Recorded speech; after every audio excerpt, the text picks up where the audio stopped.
So guys, আমি আজকে যাচ্ছি আমার একটা বিয়ে বাড়ির নিমন্ত্রণ খেতে, ঠিক আছে? কিন্তু ওখানে যেয়ে পরে আমার কিছু এমন এমন নতুন নতুন সাবস্ক্রাইবারদের সঙ্গে দেখা হলো, আর ওরা আমাকে এমন কিছু খেতে দিল যার কারণে আমি ওখান থেকে না খেয়ে কিন্তু চলে এলাম।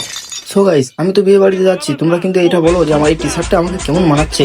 তো এই টি শার্টটার জন্য আরেকটু কিছু লাগাতে হবে, সেটা হলো একটা স্যান, যেটা আমার কাছে আছে, খুব দামি কিন্তু ভিরাজ স্যান। এটা এটা কিন্তু এখান থেকে পাওয়া যায় না, আমি দুবাই থেকে ইম্পোর্ট করে এনেছিলি। এই দেখো সেটা, এটা গোল্ডেন পুরো সোনার মতো এই ঢাকনটা। এটা 3 কোটি টাকা আমি কিন্তু নিয়েছি। এবার দেখি একটু লাগিয়ে, এটা লাগানোর পর আশা করি একটু লেরকিরা আমাকে দেখবে, আশা করি। আমার তো কোনো গার্লফ্রেন্ড নেই, তাই এই জন্য আমি একটু সোনার সেন নিয়ে এসেছি দুবাই থেকে ইম্পোর্ট করে গাইস। চলো তাহলে বিয়ে বাড়ি দেখা হচ্ছে। বিয়ে বাড়ি পৌঁছে কিউট কিউট কিছুগুলো সাবস্ক্রাইবার দেখা হয়ে গেলো, যারা কিন্তু হাসছে আমাকে দেখে। তারপরে বলছে চল বসে খেয়ে এলে কিছুটা। তো আমি পাতা আর আমাকে জল দিয়ে বস করে রেখে দিয়েছে। তো বলছে দাঁড়া, তোর জন্য কিছু আনছি।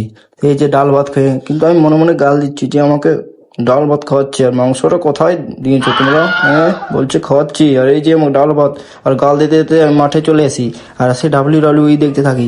তখনই দেখি যে একটা খালি গায়ে রেসার আসছে। ও বলছে আমাকে চ্যালেঞ্জ করছে, খেলবি আমার সঙ্গে? না না ভাই, তোর সঙ্গে খেলবো।